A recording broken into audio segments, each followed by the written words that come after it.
बिहार में विधानसभा चुनाव है और चुनाव से पहले जो यूट्यूबर मनीष कश्यप हैं, सियासी राह अब एक नई राह अपना लिए हैं और एक महीने पहले बीजेपी को छोड़कर अब एक नई पार्टी जनसुराज में शामिल हो गए। पटना के बापू भवन में आयोजित एक कार्यक्रम में औपचारिक रूप से जनसुराज पार्टी की सदस्यता उन्होंने ग्रहण की है। मनीष कश्यप चुनाव रणनीतिकार से राजनेता बने, जनसुराज के सूत्रधार हैं प्रशांत किशोर, उनकी मौजूदगी में जनसुराज ज्वाइन किया है। प्रशांत किशोर ने मनीष कश्यप का जनसुराज पार्टी में स्वागत किया और प्रशांत किशोर ने जनसुराज के डिजिटल योद्धा समागम में मनीष कश्यप को पार्टी में स्वागत किया है। इस दौरान प्रशांत किशोर का कहना है कि बिहार में व्यवस्था परिवर्तन की चाहत रखने वाले सभी लोगों को साथ आना चाहिए। मनीष कश्यप ने हाल ही में प्रशांत किशोर से मुलाकात की थी और संविधान के एक प्रति को भेंट किया था। पिछले महीने 8 जून को फेसबुक पर लाइव आकर उन्होंने बीजेपी से इस्तीफे का ऐलान किया। मनीष कश्यप का कहना था कि अब बीजेपी का सक्रिय सदस्य नहीं है। त्रिपुरारी कुमार तिवारी उर्फ मनीष कश्यप पिछले साल लोकसभा चुनाव से ठीक पहले बीजेपी में शामिल हुए थे और बीजेपी से नाता तोड़ने के बाद अगला कदम उनका जनसुराज में है। भाई मनीष कश्यप, मैं कितनी बार कहा, मनीष कश्यप हमारे लिए कोई नेता यूट्यूबर नहीं है।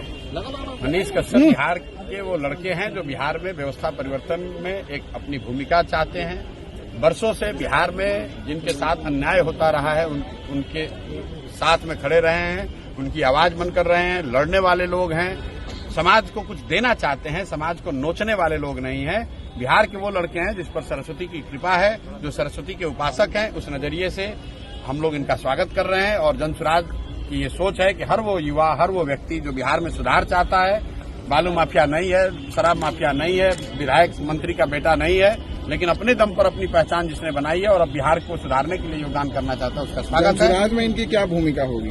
मैंने अभी आपको कहा जनसुराज की आप बात कर रहे हैं। जनसुराज के साथ साथ बिहार में व्यवस्था परिवर्तन में मनीष भाई की बहुत बड़ी भूमिका होगी। मनीष जी, क्या सोचा आपने यहाँ जनसुराज आने के लिए? देखिए, प्रशांत किशोर जी के बारे में एक बात जान जाइए कि बिहार के एक छोटे से गांव में पैदा हुए और उसके बाद से जब सफर इन्होंने तय किया तो अपने टैलेंट के दम पे जो है यूएन तक का सफर इन्होंने किया और जब राजनीति में जो है ये स्ट्रेटेजी बनाने लगे तो वार्ड कमिश्नर से लेके इन्होंने प्रधानमंत्री तक बनाया और आज जब ये बिहार के लिए लड़ रहे हैं तो मैं दावे के साथ कहता हूं कि 5 साल के अंदर अंदर ये नया बिहार बना देंगे।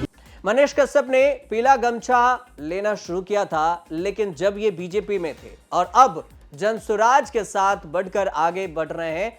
मतलब उनका यह भी कहना है कि जो बिहार की व्यवस्था है उसके खिलाफ भी हम मोर्चा खोलेंगे।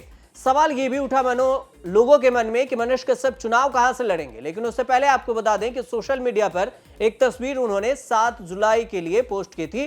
कैप्शन में उन्होंने जनसुराज और इसके प्रशांत किशोर और उसके जो राष्ट्रीय अध्यक्ष हैं उदय सिंह, इनके साथ वो नजर आए थे और अपनी पोस्ट में मनीष कश्यप ने जनसुराज पार्टी का डिजिटल योद्धा समागम का भी जिक्र किया था। मनीष कश्यप ने एक हफ्ते पहले बिहार तक के साथ एक इंटरव्यू किया था। उन्होंने इसमें बातचीत की थी और कहा था कि चनपटिया विधानसभा सीट से वो चुनाव लड़ेंगे। चनपटिया में अपनी सक्रियता भी उन्होंने बढ़ा दी है। पिछले दिनों national highway authority of India के लोगों को चनपटिया में जो रोड बना रहे हैं उसमें खामियां भी उन्होंने गिनाया था। 2020 की अगर बात करें तो विधानसभा चुनाव 2020 में भी चनपटिया सीट से चुनावी मैदान में उतरे थे मनीष कश्यप, लेकिन तब निर्दलीय उम्मीदवार थे।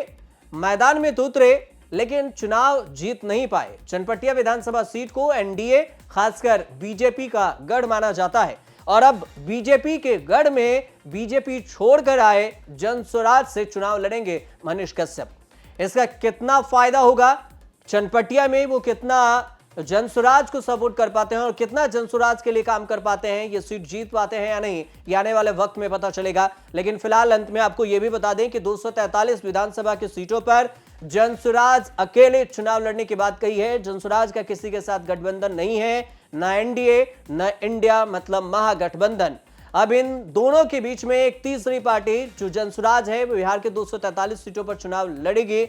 इसमें कितना वोट लाती है, कितना वोट शेयर इसको मिलता है प्रशांत किशोर के पार्टी जनसुराज को, इसके अलावा कितनी सीटों पर जीत दर्ज करती है, ये आने वाले वक्त में पता चलेगा। और जब चुनाव आयोग चुनाव के तारीखों का ऐलान करेगी और उसके बाद चुनाव आएगा, इसके परिणाम आएंगे, तब इस पर पूरा समीकरण बाहर सामने आएगा।